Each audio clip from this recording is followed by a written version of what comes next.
இப்படி ஒரு டைரக்டர், இப்படி ஒரு படம் பண்ணணும், இப்படி ஒரு ஹீரோ கூட அப்படின்னு சொன்னா எப்படி இருக்கும்?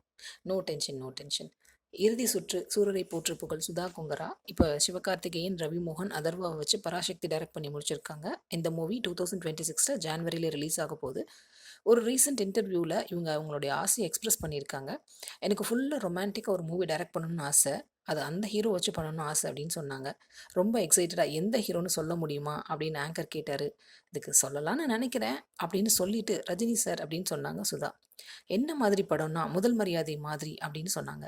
எப்படி சிவாஜி சாருக்கு முதல் மரியாதை பாரதி ராஜா சார் கொடுத்தாரோ அது மாதிரி ஒரு ஸ்டோரி ரஜினி சாருக்கு பண்ணணும்னு ஆசையா சுதாவுக்கு. நிறைய ஸ்டோரி வச்சுருக்காங்களாம், பட் டெவலப் பண்ணணும்னு சொன்னாங்க. சுதாவோட ஆசை நிறைவேறுமா? ரஜினி சார் ஏற்கனவே மூவி பண்ணிட்டு இருக்காங்க. சுதாவுக்கு ஒரு வாய்ப்பு கிடைச்சா அதை விட்டுடுவாங்களா என்ன? ரஜினி சார் நடிப்புக்கு தீனி போடுற மாதிரி ஒரு படத்தை தானே எல்லாரும் எதிர்பார்த்துட்டு இருக்காங்க. சுதாவுக்கு அந்த வாய்ப்பு கிடைக்க நம்மளுடைய வாழ்த்துக்கள். சினிமா பற்றி லேட்டஸ்ட் அப்டேட் தெரிஞ்சுக்க நம்ம சேனலை சப்ஸ்கிரைப் பண்ணுங்கள். மீண்டும் அடுத்த அப்டேட்டில் சந்திப்போம்.